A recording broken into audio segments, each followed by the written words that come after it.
Welcome to RVing in New England, the nation's only forum that puts you on stage with some of the biggest names in the RV industry.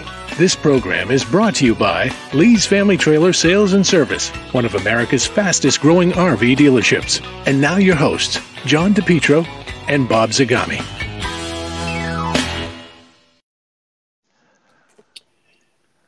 Hey, good evening, everyone, and welcome to RVing in New England. My name is John DePietro, and I don't know whether I was supposed to speak first, or Bob Zagami was supposed to speak first, or Heather Ryan was just going to take over the show, because it is, today is April 15th, right? 14th. Tomorrow. 14th, okay. April 14th. But April 15th, Heather Ryan doesn't really have much of an impact this year, right? It's been extended, Correct. hasn't Right, right. It has. Yeah. It's May 17th. Right. So we Well, should welcome again, Heather. We are trying a new platform. I see Dante's already on. Good evening, Dante. So we're trying a new platform, so you folks let us know if you have any issues with it, sound-wise or reverberation. So we brought Heather back, seeing that we abused her terribly the last time she was with us in a natural disaster. More neglected. neglected, I know it. Probably a better word. Considering the fact that 2 minutes before we were ready to hit the live button, we had technical issues, and we were just going to, do the smart thing that most men do, is just blame Heather. Right. Most hosts just blame our guest, but it didn't work out. But Bob, so before we talk to Heather about so many different things that we weren't able to talk to her about last time, maybe we should just take a minute to recap our phenomenal weekend and tell people that not only was it very successful, but it's going to be repeated. Yeah, we're going to do another one in October. That was already planned, but depending on the success of the first one, but it was so successful that we're definitely going to go through with another one in October. We just got some early results. We had attendees actually from 44 states and 5 different countries, including New Jersey. Yeah, and in an overall 1 to 10 rating, we got an 8.2 from the approximately 650 attendees that we had. Thing that was very pleasing to us was that they stayed with the sessions, and they spent a lot of time in the booths, and a lot of their comments were appreciative of the amount of chat time that they had, both with the exhibitors, but with each other, and also on the networking, the campfire itself. So all aspects of it were very strong. And actually, Lisa spent a lot of time with us. Lisa, the one who won the free tickets. Right. She's with us tonight. Lisa, feel free to write in there what you felt about the event over the weekend, because you know what? It's always nice to hear what the customers have to say about it. And Dante, Dante can contribute. He was a presenter. His session got high marks. A lot of interest in people buying campgrounds and looking at franchises. And there might be something else for you to look into, Dante. We talked about it on our Camper Report show earlier today, but the Escapees looks like they're going to franchise some campgrounds. It was a very short press release today, but they own 8, and they've owned them for quite some time, and they're going to brand them under, they're going to be called, they used to be called Rainbow Parks, and now they're going to be called Escapees RV Parks. And then they specifically said franchises. And it sounds like they're going to take a look for existing campgrounds that they can convert over to a franchise. So it might have another notch in your belt. Hello, Jim Roy. Jim Roy was a presenter and did a great job talking about renovations and vintage trailers, and he also got high marks. We'll have the individual reports out to the dealers and the exhibitors. And Carlos, any RVs available? Well, are you new to the show, Carlos? We're not an auction. We don't sell RVs, but we can certainly put you in touch with some of our New England RV dealers. Uncle Bernie joined. Hey, Uncle Bernie, what'd you think of the expo? You feel free to put a comment in there. Lisa says, excellent information, and I can't wait for the replay. Thank you to everyone who participated. Really knowledgeable and friendly, except for John. He got in there, but we let him stay. Check it out. Gabriel Winston, he was there. Hi, guys. So, Heather, since we neglected you last time, we don't want to neglect you this time. So, John, do you want to do a TV introduction, or you want to just let her go on her own? Okay. I fell asleep there. You took over for so long. Right. I fell asleep. But no, folks, here's what we want to do. We want to welcome back Heather Ryan, who is the self-proclaimed tax queen. And she was on a couple weeks ago, but we had some technical difficulties.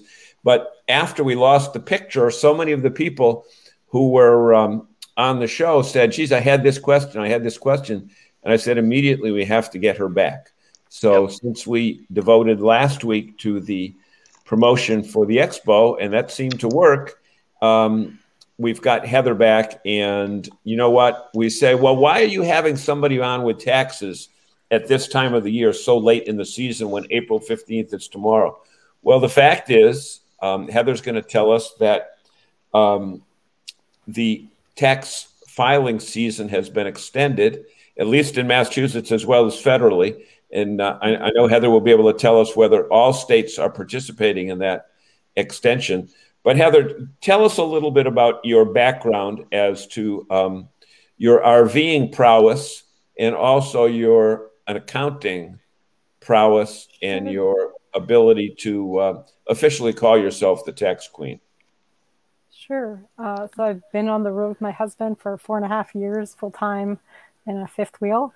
I am an enrolled agent, so I am licensed by the IRS to practice taxes in all 50 states, although not all states actually have income tax. And yeah, so I've been doing this and doing taxes for, I think, going on 7 years. You know what? I lose track of time. And yeah, I help people in, I think, filed in 28 states so far. So my focus is RV entrepreneurs, RVers, whether they're full-time or part-time, just being able to understand all the, call it loopholes or different ways to do deductions and things if you live full-time or part-time, or if you use it for business or not. And there certainly are differences in a person who's traveling versus a stationary person, right, Heather? Correct. There are. I'd say there's limitations maybe as a traveler versus a part-time. So when you come on shows like this, what's the number one question that audience members and your other hosts, who try to duplicate what we do, but certainly don't do as good of a job, what's the first question most people ask you? I mean, I get a lot of people, can I deduct my RV on my taxes? And really the answer is maybe. Oh, well. Go into that a little deeper, Heather, because I'm sure that's on the minds of a lot of our fans. So how does that rule work, and what do you have to do to make sure that you're legal on it? So there's different ways to deduct an RV, right? There's like a loan interest. So if a loan is secured by the RV, then that's a second home or a vacation home, which counts. So you can take the interest if you itemize deductions. I think many people are aware that itemized deductions kind of, I don't say went away, but it got lessened by doubling almost the standard deduction. So a lot of people don't itemize. Maybe some people in higher tax states, which Massachusetts might qualify for, still allowed to do that. So that's one way. Would you say Massachusetts was a higher tax state? Yeah. Yeah, I think you're right. Not as high as California, though. Yeah, and just between, if you own a house, like real estate taxes are high, income tax, all of that adds up. Yeah, so. I didn't mean to throw you off. Go ahead, Heather. That's okay. So the other options is if you are full-time versus part-time. So if you're part-time and you use your RV for work or business purposes, then there may be a deduction there. If you're full-time, I typically say you cannot deduct the RV because you live in it and it just happens to be your home where you work in it as well. So kind of limits your deductions. Mm-hmm. Hello, Chris Andro, joining us tonight. I will be seeing you on Friday. I'll be down in Connecticut. And so look at it from a standpoint of deductions. What else, besides the fact that you can do your interest, what can you, in fact, deduct a percentage of the square footage? Can you deduct the traveling expenses, the gas, and what have you. Mm-hmm. Frank Kate says, Heather, you answered my question before the program stopped last week. I took that answer to my tax person so they could know about the particular issue. Issue was, can I take a deduction as a second house? Great. I'm glad it was helpful to someone already. Yeah. How did you answer it for those that didn't catch the show? How did you answer that to Frank? Well, we just kind of went over that. But if it's your second home and your loan is secured by the RV, so you can't take it if you have a home equity loan that you buy the RV with, but rather it has to be like an RV loan, then you can take it. It does qualify. But only the interest. You can't take the payments. Correct. It's just like your mortgage. So if you have a mortgage on your house, you only take the interest. You don't take the actual payments. Right. Same thing. Yeah. So what other types of questions do people ask you? Oh, boy. I mean, I deal with a lot of business owners, and so a lot of them do. I think, John, you were asking about like travel expenses, or maybe it was Bob now, I don't remember, travel expenses and all that stuff. And that's really, if you're full-time, I say most of your travel expenses should not be deducted because, again, it's your lifestyle choice. Occasionally, I do allow clients, if they're running like a YouTube channel where travel is their whole business, I will say, yes, we can look at some deductions for you. But I'm just really cautious with that. It's just a huge risk to do mileage. Anyone who does mileage for business should know that's a huge risk. And the mileage rate, the mileage rate went down this year, right? Yeah, 57.5 cents. Nope, down to 50.2 for 2021. Just got you know what? I'm on 2020. Brain is on 2020. Right. No, that's what I say. It did go down to 50.2 for 2021, which was understandable. We had some low gas rates back then. Back then. Back then. Yeah, back then. Tony Barthel is on from Stressless Camping. You're not stressing out. Hope Tony's not stressing out about his taxes. Stressless Camping. I like that. I like that name, Stressless Camping. Yeah. But somebody asked, it's probably Michelle, but she's under the New England RV Dealers Association label here. But there are quite a few post office domiciles. Any states that look better than others? You see a lot of either South Dakota or Montana registrations. And I'm sure that those were not people that went out to the Black Hills to vacation and decided to live there. Is that a oh, it's Bill. Okay. Is it a red flag? So South Dakota is perfectly legal to be domiciled in there. There's mail services specifically for full-time RVers and travelers set up South Dakota, as well as Texas and Florida. Escapees we were talking about earlier with the franchising RP parks, well, they actually run a mail service in all 3 states, and they're a great option, but there's plenty of others to choose from. And that is not a red flag. It should not be a red flag. It's totally legal. Montana, a whole other story. Montana is no sales tax. So a lot of people like to register their big expensive RVs in Montana and not pay sales tax. A lot of the Western states, I can't speak for New England, but a lot of Western states have caught on to this fact and call it tax evasion. And so just be really cautious doing that. It is perfectly legal in Montana, but not necessarily in your home state. Massachusetts did a raid about 3 years ago on all the Montana plates and confiscated 300 RVs and made them pay all their back taxes. So I would imagine Massachusetts would be one of those, and New York is usually pretty strict on taxes. Yep. But California, Colorado, like all of the Western states have caught on to that trick. And so they are trying to put a stop to that. Let me get a question in here from Dante because I know where it's coming from. He says, so should you run a separate P&L for business expenses on the RV if you are using it as a traveling office? See, a lot of people want to go full-time and work from the RV, but do you run, in that case, would you have the person do a business tax form and then partial deductions for the RV, or if it's full time, take the whole thing? And how do you get around that P&L for the business? It really depends on how the business is run, the entity structure.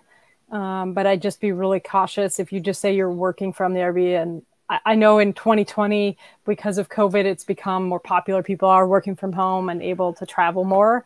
But I'm just really cautious still. Yeah, he's a consultant that has clients all over the place. So he does consulting services. So that's why, see, there's so many different avenues, right? I can't answer all of them. But in that case, I mean, if you're going to meet your clients, for sure, there's got to be some deduction there. Mileage would be one, possibly camping fees if you're staying in campgrounds. So yeah, I would definitely look at some deductions. I would work directly with your tax preparer on that, and just clarify what works for you. It's really hard. I work with my clients one-on-one because everyone has an individual situation. So I don't want to steer you the wrong direction. Okay. Gabriel says, if you're a seasonal camper, can you deduct the park fees or taxes? For example, Maine has a 9% hotel tax for seasonal campers. That's a good question, Gabriel. I got a park model up there in Old Orchard Beach, and I've never even thought about deducting the hotel tax. What do you think about that one, Heather? I would not. No, that's just your second home. Right. I would not. No. And that's kind of built in when you do the itemized deductions. You're allowed to take income tax or sales tax. And it will usually automatically configure sales tax based on your income. And sometimes if you purchase an RV or like a car, something large that has a high sales tax, you can add it in there. But typically I see that income tax is higher unless you're in a tax-free state like Texas or Florida or South Dakota. Tony says, friend got busted for that in California. If you have a clean RV or vehicle and plates from out of state, you're asking for it. Well, it is California, Tony. They do things a little... They always do things a little different out there. Yeah, I mean, I've seen Colorado catch people. I mean, even Wyoming, all of the neighboring states caught on to that. So, and as you said, Massachusetts. So, let's talk about the peer-to-peer networks because they're becoming very popular, kind of like an Airbnb. And like you must have clients. Or an RV share? Outdoorsy, RV Share, RVC, RV and Go. There's probably about 8 of them out there right now. You know more than I do then. Do you recommend setting up a completely different business to handle if the unit is strictly for rental purposes, you don't use it at all, it is a rental unit, setting up a separate business for it or lumping it in with everything else? So if you're doing a rental of your RV and you never use it personally, even if you split use, that's fine. You don't have to have a business entity or anything registered. It's one that they buy. I was thinking Walter Swenson, who might join us later. They bought it specifically to rent out, not for personal use at all. He has his own RV. People. Yeah, but he doesn't rent his own. Well, he went out there's and bought some of one. each. Some people take a week or two vacation in it and rent it out the rest of the year, and you can still deduct expenses as a business for that. So I would just make sure to track all the expenses. So repairs, propane, putting sheets on the bed if you provide them, like anything, cleaning costs, registration costs, all of those are business costs. You don't necessarily have to have a separate business entity. Some people like to do that, and then they can advertise under kind of a fun name or something, and that's perfectly fine. That's either way, it's kind of fine. So, well, in that situation, so that it's their own, and then they decide to rent it out, whether it's a friend or somebody else, they get revenue from that. How do they offset that, and how do they tell the IRS that they only used it for 2 months and they rented it for 6 months? They catalog all of their expenses, and can they deduct them still, even though it's not a full-time rental? How do you apportion? Well, a better way would be, how do you apportion your payments and your expenses to the rental? So it's just saying if the RV is, let's say, is used 100 days out of the year. Let's just, maybe that's low. I don't know. 100 days out of the year and you only use it 20. So you're using it 1/5 of the percent. So 4/5 of that would be expenses for the business. Does that make sense? Yep. So 80% business use. And then you would just take all of your expense. Obviously your income is 100% business, but all of your expenses would be 80% for the business.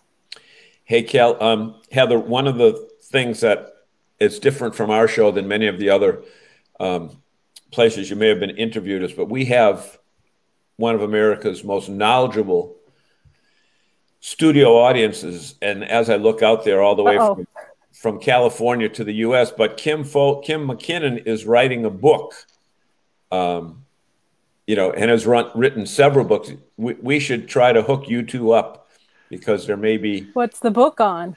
Well, her new book is what? Travel Guide to Cape Cod. Yeah. And, cool. But she's a well-recognized author. I think she has 9 books out. Yeah. But I'm going to make a point. They're all travel related? I believe they are. Most, I think so. And many of them are RV related. That's cool. And she's an RVer herself. So Kim Foley, and Kim, we'll hook you up with Heather. I'll get you her contact info. But as I listen to these questions, Bob, and as I read them, these are all excellent questions. They're all pertinent. They're all timely, et cetera. But Heather has kind of gone one step further and has put together what used to be known as a cheat sheet, tax write-off cheat sheet. And now we have cleaned it up, Heather, to what? A tax write-off checklist. Checklist, yes. Right, that is available. And it has a little glossary in there to explain the terms. And that is available to all of our listeners this evening exclusively. And can you tell us that address, or what should people do? Go to your website? Yeah, it's available for download on my website. It's tax-queen.com. Okay. I don't know, Bill, if you could hear that, tax-queen.com. If you go there and, probably fill out a couple name and email address, et cetera, et cetera. You don't ask for Social Security. You don't ask for Social Security or bank account numbers, right? I don't. Heather, do you want to give them your email address in case they want to contact you after the show? Or would you prefer they go through the website? There is a contact form on there. I do have an email. It's support@tax-queen. And I will answer that, or I have a help that will help answer that as well. Yeah. Okay. So Lisa, can you get Heather's contact info? It's support@tax-queen, not tax queen, but tax. There you go. That's it. Yep. That's it. Yeah. There we go. Yep. There you go, Lisa. And so someone, either I will or someone on my team will answer that email. All right. Yeah. And if you joined late, the reason you don't see me going crazy tonight is Bill Sell, who is with Advisor Communications and who is the managing guru behind our expo last weekend, is kind enough to do this till John and I get comfortable with it. But we have nice words from Chris Andrew. He says, sorry he can't stay tonight. Great job, Bob and John, on the expo. Thanks for all your hard work. And Bob, I'm buying lunch on Friday. Pizza. Well, that's good. Okay, that's good. What time are you going to be there? 1 o'clock. Oh, well. What, you going through? We're going through. Stop I don't know if we're going that way. Yeah, I think we might. Yeah, stop for pizza. Yeah, we'll leave for Worcester at 12. So the pizza truck's going to be there till 2 o'clock. He's bringing in a pizza truck. Oh, okay. Yeah. Okay. So Heather, we just proved that there is such a thing as a free lunch. I love it. Despite what the government might say. Is that a business expense? Is he treating you as a business expense? Trust me, he owns a dealership. He's treating it as a business expense. There you go. Kim Foley, Expo is great. On that note, I actually wanted to say for 2021, anyone who owns a business, meals are 100% deductible this year. Oh, is that something brand new? It's something brand new they put in for just 2021. Meals as like when you take a client out, or meals if you get hungry at 11 o'clock? Meals, like if you take a client out, if you treat a client to lunch or take them out to dinner or something, yes, it's 100% deductible. Even your employees too. And that's interesting, seeing that I've always taken them as 100% deductible. So where was I wrong, and what were they before? 50%. Oh well, just don't tell the IRS. I won't say anything. Bob, you said that on a forum that is broadcast internationally. Internationally, right. I'll just tell them my name's John DePietro. I'll just tell them my name's John DePietro. Yeah. John doesn't have a dealership, Lisa. Chris Andro is one of the co-managers and family members of the Hemlock Hill RV dealership in Southington, Connecticut, which is just outside of Waterbury. Mm-hmm. Yeah. But we should also tell Lisa, or also tell Heather, that Chris Andros, who was with us before, is also the president of the RVDA, which is the RV Dealers Association. So of all the hundreds of RV dealers in the United States, Chris is the sitting president. And maybe he should. So that's nationwide then. Nationwide, yes. Yeah. Yeah. We are just we are just the New England RV dealers, but that is the National Association for all dealers in the country that choose to participate with it. Bernie says his lips are sealed. Cool. They better be, Bernie, or you might have some concrete shoes in the middle of the Merrimack River. So you better behave Lisa yourself wants to know up there. what our titles are. We don't have jobs. We don't have titles. We don't worry about titles. We're just just out there having fun. Just a couple guys that are trying to make a living. Is Bob's adult beverage deductible? If that was the case, then he'd be showing negative income every year. Heather, are you aware of? Fortunately, I get gifted a lot of Jack Daniels, so I don't. Christmas time is a great time. So Heather, somebody gets caught and they get the letter from the IRS. After they're done shaking and crying, what's your advice? But before you answer that question, I get at least 3 calls a week from someone that says, "This is the IRS calling. You have been blah, blah, blah." Is anybody else getting those crazy? That's spam. Oh, I know that. I know, but now they're automated, so it's not even a real. It used to be somebody from India that was calling to talk about, lower your interest rates. But talk about that, because when should a person ever respond? How can they know it's legit? Bob, that's a good question. I'm glad you brought that up. I don't think the IRS is allowed to call, are they, Heather?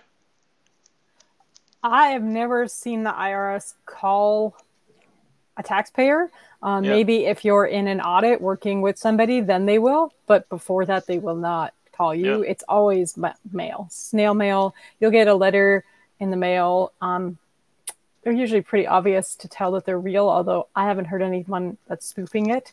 If you really question it, then talk to somebody who does taxes and just make sure it's real. So anything that you get electronically, whether it be an email or a post. No emails. No. Okay. No. Okay. Take no it, emails. None of that. Well, the other thing you do is take it to the local IRS office. They're always very helpful, and I mean that sincerely. You can go to the local. They are really good people. Yep. They also have a job to do, and but people get scared when they get that letter. So what's your advice for them? Yeah. So if they have a tax preparer, I mean, that would be my first place to go to if they have used somebody to help them with their taxes. There's also a taxpayer advocacy service out there that is totally free, and that is available nationwide. You just have to look up your local number. And so that's is that really through the IRS service? Well. Is that through the IRS? Yeah. So you'd find that locally. Taxpayer advocate service. Yeah.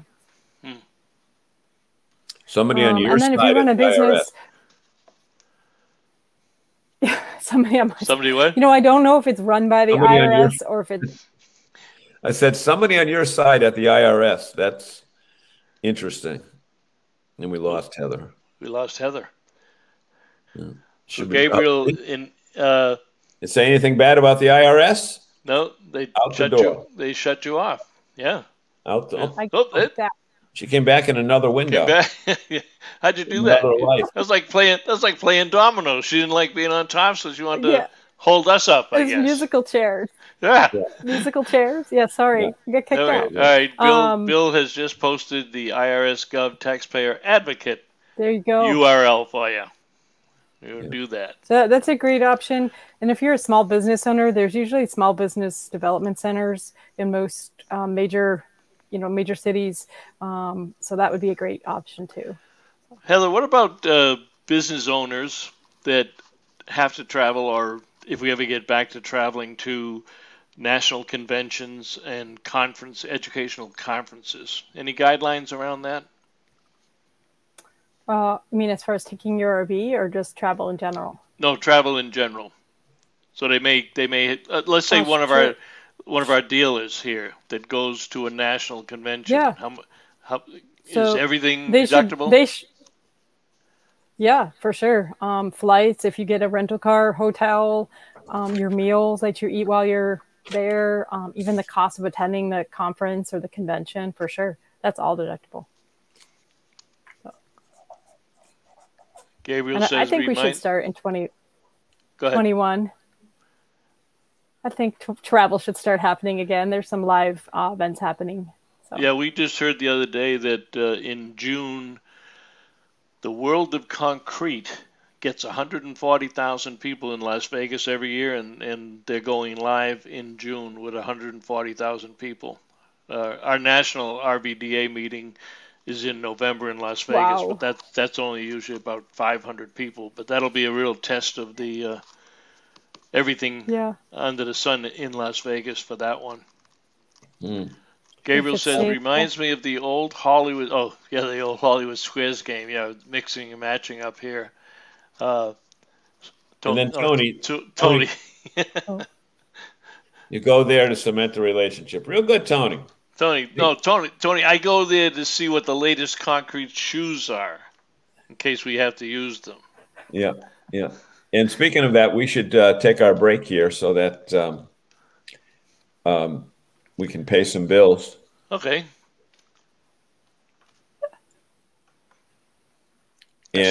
Got something for us, Bill? So much new stuff happening at Lee's Family for 2021. Like their huge show yard expansion for more units and plenty of parking. Over 500 additional units arriving, including Wildwood, Grand Design, Cougar, and Montanas. 150 motorhomes like Winnebago and Echo are arriving. Go see them on Route 302 in Wyndham and at Lee'sFamilyTrailer.com. The fifth wheel capital of New England. Love how it feels in your home on wheels from Lee's Family Trailer. All right.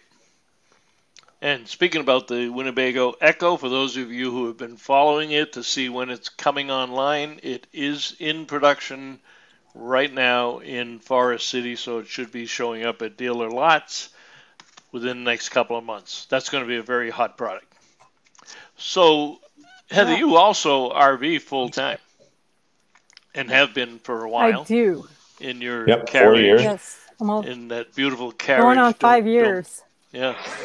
The carriage Domani that was on the market for a couple of years, but a little bit ahead of its time for fifth wheels. What do you like about it and what don't you like about it? About full-time RVing? Not the carriage, about full-time RVing. Yeah. Yeah. I mean, we love to explore new places, try new foods, meet new people. We do a lot of outdoor activities, so seeing national parks or state parks or. Whoops! Did we lose her? It's on her end this week. All right, Lisa says, can you explain the Echo RV? It is a Class C. It is designed for outdoor enthusiasts, Lisa. 4-wheel drive and built on the Ford Transit Echo. chassis. Yeah, you're back. Okay, you're back. I'm back. Okay. So we're experiencing tons of storms. I don't know if anybody's watched the weather. We're on the Mississippi Gulf Coast, and it's just been stormy, rain, and so I think it's affecting our internet connection. Oh, I bet it is. I bet it is. Are you still in Florida, or have you packed up and heading back? We're headed back to Colorado. Okay, so you're not in Florida anymore as we speak. Yeah, we're in Mississippi. Ah, okay. Rain Central, that's what I'm calling it. Are you right along That's all it's been I-10? doing since we've been here. Are you on the side of a road, or are you at a campground, or what? Oh, we're in a campground. Okay. Yeah. Okay. You right along I-10? Interstate Someone 10? wrote about the echo. Yeah, Tony does great product reviews for RV Travel. RV Travel. The newsletters and the daily daily tips. Do you get that? My husband and I have have our eyes on an echo at some point. We want to downsize and go. Right. Well, be there a you little go. more off-road friendly. Tony sent you the link for it, and there's a couple of really good videos already on YouTube for that. And we gotta get you on, Tony. Let's exchange some emails here, and we'll get you on some Wednesday night, because he does these fantastic reviews, and unlike he doesn't get a chance to drive every one of them, but he does a lot of research behind the scenes and goes over the literature, goes over the websites, and I'll tell you, for a guy who doesn't hop in them and travel in them, sometimes his reports are better than the people that spend a week in them. But he knows it. He used to own a dealership, and he understands the business. He's out there full time, so we'll have to get him and Peggy on. Do you let Peggy, Tony? Do you let Peggy come on with you when you do these personal appearances? You notice Heather didn't bring her husband on, so He is there though. Gone again. Yeah. Well, see, that was her husband that pulled her off when she was not mentioning him. Yeah. Oh, there's her husband's arm. Heather, bring your husband in there for a second. They're asking for you. Hello, Mr. Heather. Hello, Mr. Heather. He can't hear you because I got my headphones in. Oh, okay. Heather, has he been to Worcester? He has been to Worcester, yes. Yeah. So, when we first met, my mom still lived there. So. Yeah, exactly. So we are reading more and more about the vast number of people that are getting into RVing. And there was a story that came out today that said 30% of the people are going to be working remotely. Was it 3 days a week, Bob? What was that? 3 days, yeah. Remotely in 2021, it was... That's crazy. I'll have to find it. Oh, there it is. Nope.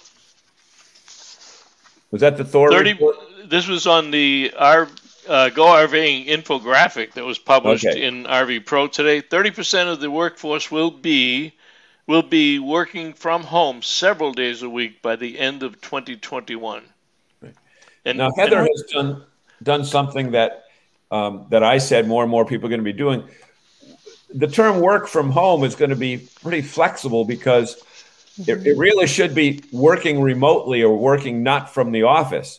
So consequently, my guess, Heather, and tell me if you agree with me on this or not, is that as long as you have good internet and phone communication connections, you can really work anywhere. Right. Like in your case, right? I mean, if you're doing tech, minus the fact that I keep getting kicked off. Yeah. But yes, I mean, for the most part, yes, there are some people that I do know require hardline connection, and that's just their job or their business requires that. But most, as long as you can have some kind of connection, we use Wi-Fi signal for the most part. Very seldom will we hop on a campground. You also have to be careful of security if you're on public Wi-Fi. So. Yeah. Oh, Walter Swenson is here. Walter says they're calling it outcome-based work now. I never heard of that. Never heard of that. The block right next to that 30% says 96% of workers desire some form of remote work environment. And that's understandable, because they found out that they can do work remotely. And I read another article last week. It's really causing some problems as people go back to work. That I saw a survey that said it was high. I think 65% of the people, if they have to go back to an office environment, they're going to look for new work, because so many companies now have adapted the remote model, and it works very well for them, that they don't want to go back to a 10 by 10 cubicle in a 40-foot office tower. Yeah, makes sense. Bringing it back on taxes, I want to be careful if people are traveling and working, and especially a W-2 job, that it might bring some liability into some of the states if they're going to travel. So, what do you mean by that? If you spend too much time in certain states, especially if your company has offices in multiple states. So, like, for example, if someone went and spent 3 months in New York, they might be liable for New York tax. We have an issue here with New Hampshire is suing Mass, or Mass is suing New Hampshire. I know Walter will know because they're corporate someplace else. And I know if they live in New Hampshire and they used to work in Massachusetts in an office and were paying taxes here, but now they're living at home, but still getting paid out of Massachusetts. Massachusetts is suing New Hampshire on that. They want their money. They want their tax money. Don't worry.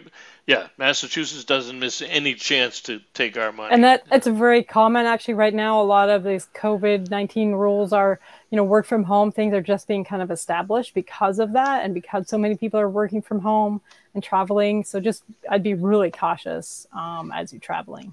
So, well, but in the situation that we're in, is there they must be time sensitive. If the rules weren't in place on January 1st, would they be allowed to alter them during the year and affect your tax status?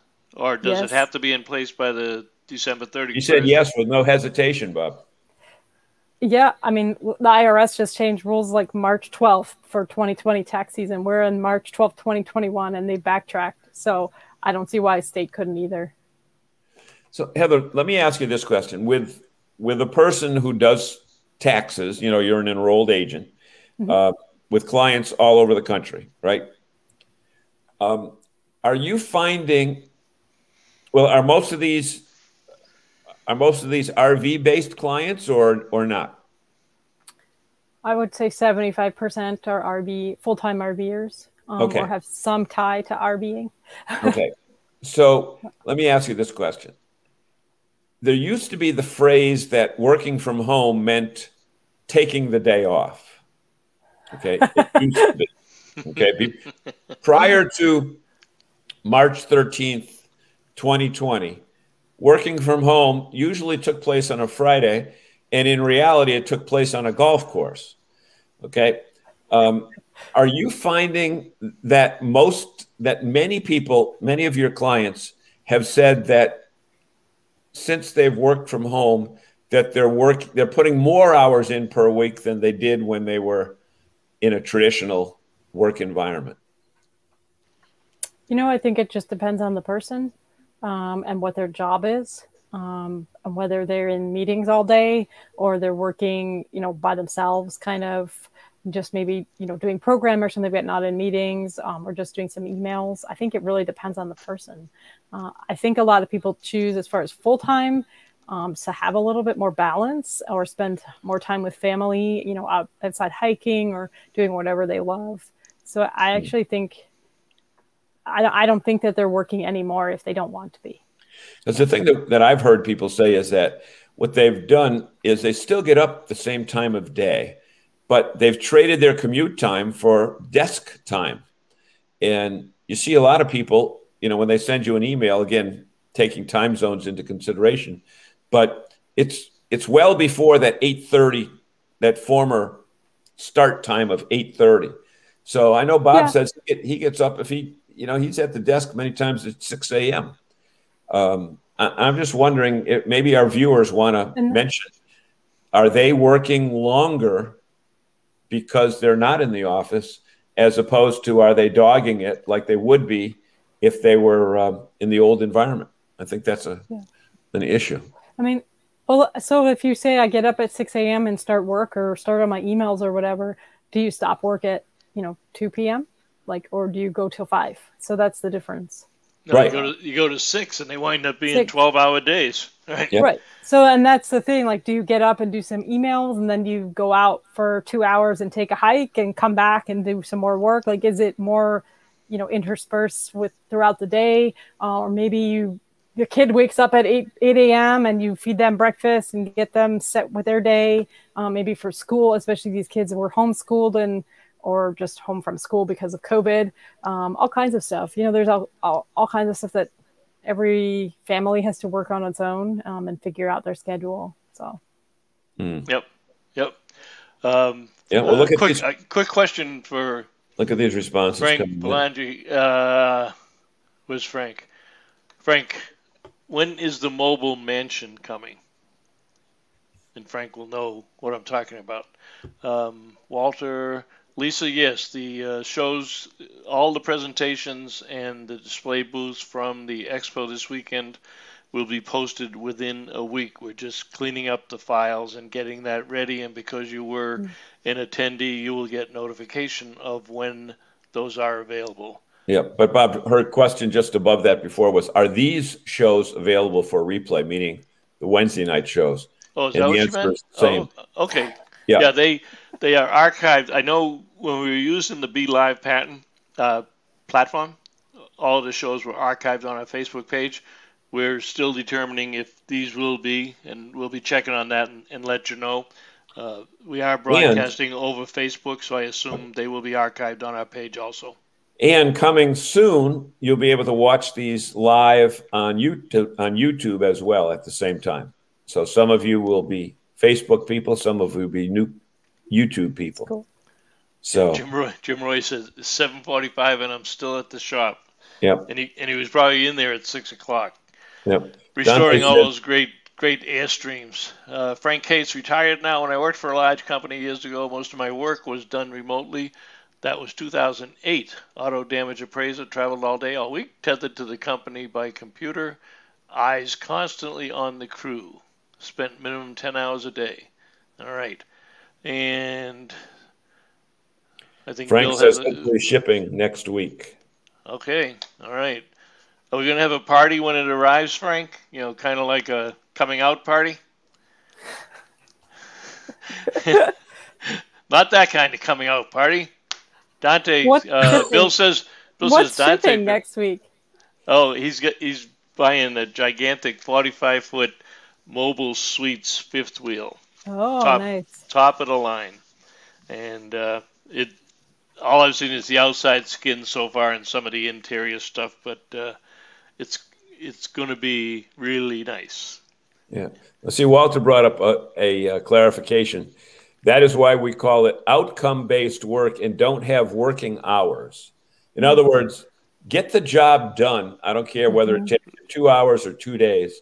Just as Larry the Cable Guy said, who was a noted business, consultant. Larry the Cable Guy, what was his famous line? Get her done. Get her done. And I think that just depends on if it's your own company, if you're working for someone else and they expect you to be there and be able to answer questions or respond to things all day, during specific hours. It's just very specific towards what your job is. Yeah. No, when I owned my imaging company, I did not have hours for the salespeople. They had quotas, and if they were on quota, because if they were on quota, then the company was on quota, and we were meeting our business plan. There were no hours. They didn't.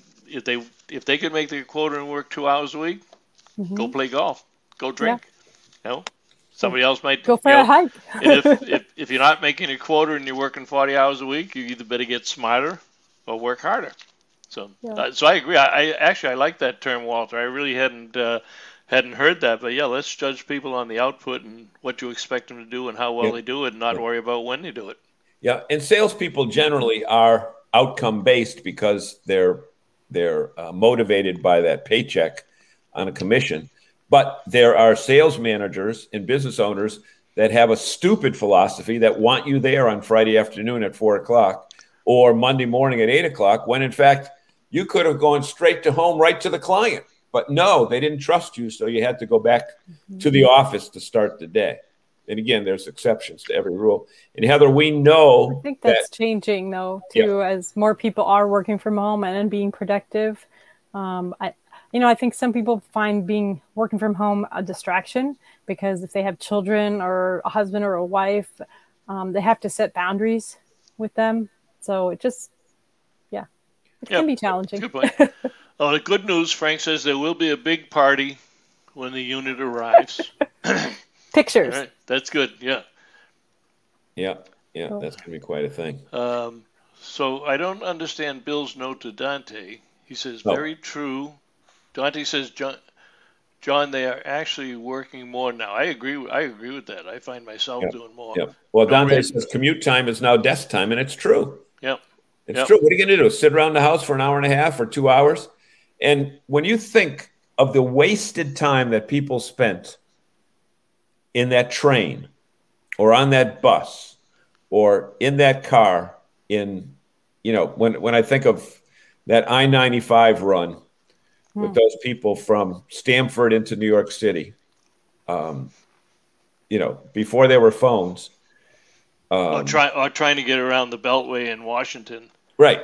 Plus, they spent all that time trying to get around the Beltway, and then they get to Congress and they do nothing anyways. Well, I was going to say, doing nothing in Washington is pretty common. That's the standard fare. Yeah, that's a standard. Oh, we're crossing into politics. That's the way to do it.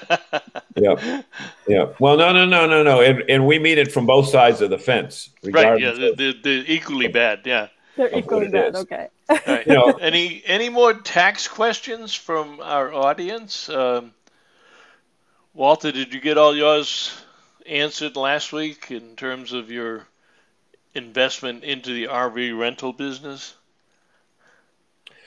I know we had some solar questions last week as well. So, that's a good point.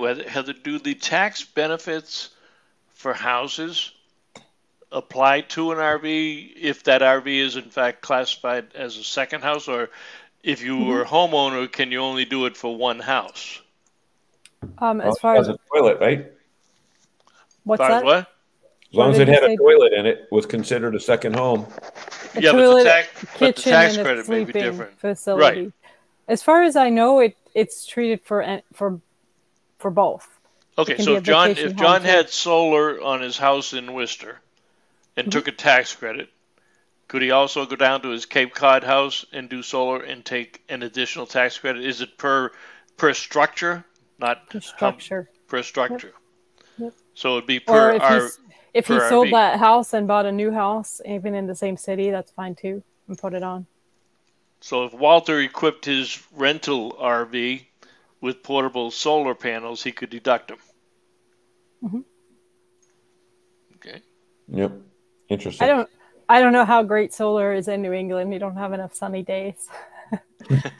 But Heather, with the tax deadline being moved, to July 17th? Is that May 17th? Oh, just May. Okay. Yeah. Well, if people have filed already, of course, it's last year, right? So it won't make any difference. Is there anything that, if people haven't filed yet, that they should be looking at? In other words, does the date change mean anything? No, the date was changed because they changed the law literally March 12th of 2021. They changed the tax laws for affecting the 2021 tax season. So they changed it so that the first $10,200 of unemployment insurance is tax-free. That's federally. Every state is setting its own rules. Some of them are choosing to follow the federal rules and some of them aren't. And then what else did they change? Why am I blanking? Oh, they changed the advanced premium tax credit. So if you are on a government healthcare exchange through a government marketplace, they're not making you repay anything if you would possibly have to owe back some of that advance payment. So those are two big changes right in the middle of tax season, which is why they extended it. And for anyone, if you have any listeners in Louisiana, Texas, and Oklahoma, they were extended till June because of their frost and storms that they had. Frost and storm. Lisa's got a question. She says, I am living in my RV and traveling around. How do I file taxes? Which state? I don't own a home. My home would be the RV. Where is the RV registered, Lisa? Yeah. And your driver's license and insurance and all that. Where do you vote if you vote? Well, those would all influence. It's an interesting question because she's traveling around. So if you didn't just start RVing, how did you pay your taxes last year, and where did you pay your taxes? Right, Heather? Yeah. I mean, So that's what you must pay the them only somewhere. way. Correct. The only way you give up your residency in the state is by establishing residency in a new state. So if you didn't change your driver's license, you didn't get a new address in a different state, then it's just default your last state. You default back to it. So you're not stateless. You're not a person. I wish they had such a thing, but there isn't such a thing. Yeah. But that's why a lot of full-timers or travelers do pick those tax-free states.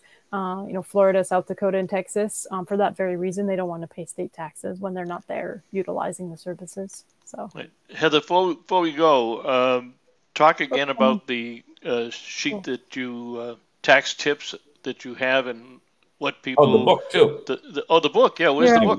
Promote the here's book. my book. There's the book right there. He's covering me. Covering you up. I have. Were we going to try to do a giveaway? Does someone get a copy? We were going to. You're right. We were going to do that. I have one. And I don't know. This book is really for. I focus a lot on small business owners and what you can deduct and expenses, but it has stuff about the solar credit and the tax law change that occurred in 2018. So yeah. So if you'd put up the URL for tax-queen.com, Bill, and then people can go there and they can get information. Thank you. The information on the book, and they can download the tax tips sheet? It's a checklist. So you can get the checklist on my website, and my book is actually available on Amazon. So it's an ebook, or if you want a physical copy, you can order that too. Okay, so send us the book, and we'll figure out a way to figure out who to give it to. Maybe we'll give it to Paul Ryan. That's my husband. He's so sneaky. Speaking about that, if you remember, Heather, the last time I bought it and downloaded it and never got the download. Did you check on that? I've actually had people since, and they've all gotten it. So I sent you your copy. So you did?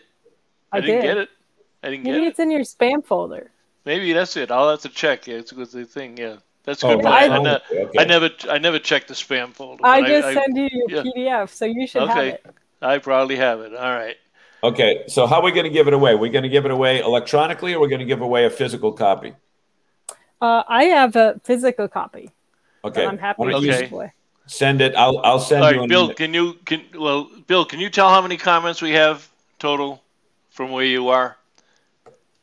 And if so, pop it up on the screen. If not, then boom, boom. No, he cannot. Okay, so the last time we did a giveaway, we just picked a number, and I count down from the beginning to that number, and whoever has that wins. So we have at least 50 comments there. Well, today is the 14th day of the month. Okay. Yeah, I like that. Okay, so we will pick the 14th comment, and let me go back up here. Go ahead. Keep talking, Bob. I'll do that. Okay. All right, and we'll pick the Someone 14th. said 72 comments total. 72. Okay. Yeah.